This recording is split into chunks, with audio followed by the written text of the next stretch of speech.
আজি মই পালেং শাকেদি মাছ বনাই আছো। ইয়াত মই কাটলা মাছ ভালকৈ ধুই লৈছো আৰু ইয়াত পালেং শাকটো দেখিছেনে কেনেকৈ কাটি লৈছো ডাঙৰ ডাঙৰকৈ। ঠিক এনেকৈ আপোনালোকেও কাটি ল'ব। এইফালে মোৰ কেৰাহী গৰম হৈ গৈছে, মাছবোৰ এটা এটাকৈ ভালকৈ ভাজি ল'ম। যেতিয়ালৈ মাছটো ভাজা হৈ আছে তেতিয়ালৈ মই এইফালে মছলাটো ৰেডি কৰি ল'ম। পালেং শাক আৰু মাছৰ জোলটো বনাবৰ কাৰণে কেঁচা জলকীয়া, ৰহুন, পিঁয়াজ মিক্সাৰ গ্ৰাইণ্ডাৰত ভালকৈ মিহিকৈ পেষ্ট বনাই ল'ম।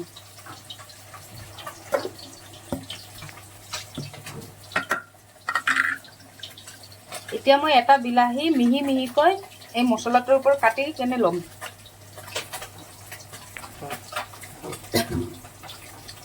পালেং শাক আমি বহুত ধৰণে বনাই খাব পাৰোঁ। ব্ৰইলাৰ দিও খাব পাৰোঁ, মাছেদিও খাব পাৰোঁ, পনীৰ দিও খাব পাৰোঁ।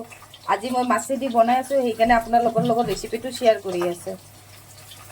আপোনালোকক যদি ভাল লাগে একবাৰ বনাই খাবচোন ঘৰত। এইফালে মোৰ বিলাহীটো কাটা হৈ গ'ল।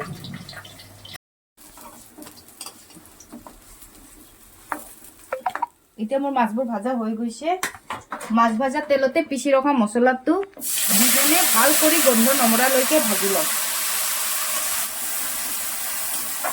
এই তৰকাৰীটো বনাবৰ কাৰণে ইমান সহজ আৰু খাবলৈ যে ইমান ভাল। ইয়াত মই কোনো ধৰণৰ গুড়া মছলা ব্যৱহাৰ নকৰোঁ।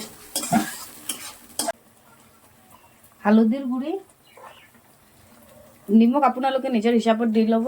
দি কেনে ভালকৈ মছলাটো ভাজি ল'ম। যেতিয়ালৈ বিলাহীটো নগলিব আৰু মছলাৰ গোন্ধটো নাযাব তেতিয়ালৈ মছলাটো ভালকৈ ভাজি ল'ম। মছলাটো ভালকৈ ভাজা হৈ গৈছে, বিলাহীবিলাকো গলি গৈছে। এইটো টাইপতে মই পালেং শাকবোৰ মছলাৰ ওপৰত দি কেনে ভালকৈ ভাজি ল'ম। পালেং শাকটো আপোনালোকে খুজিলে বইল কৰি মিক্সাৰ গ্ৰাইণ্ডাৰত পিচিও দিব পাৰে, কিন্তু মই এনেকৈ ভাল পাওঁ সেইকাৰণে মই এনেকৈ দি আছোঁ।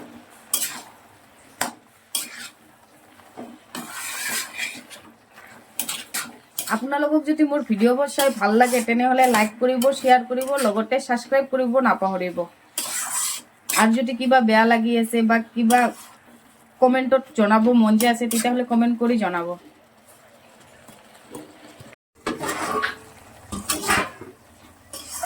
পালেং শাকটো ভালকৈ গলি গৈছে।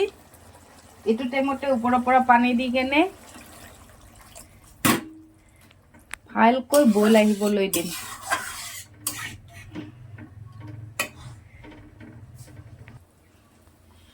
মোৰ তৰকাৰীটো বইল আহিছে।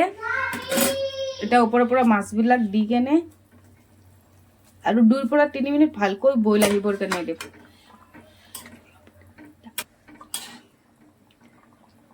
কোনে কোনে পালেং শাকেৰে এনেকৈ মাছ বনাই খাই পাইছা মোক কমেণ্টত জনাবচোন।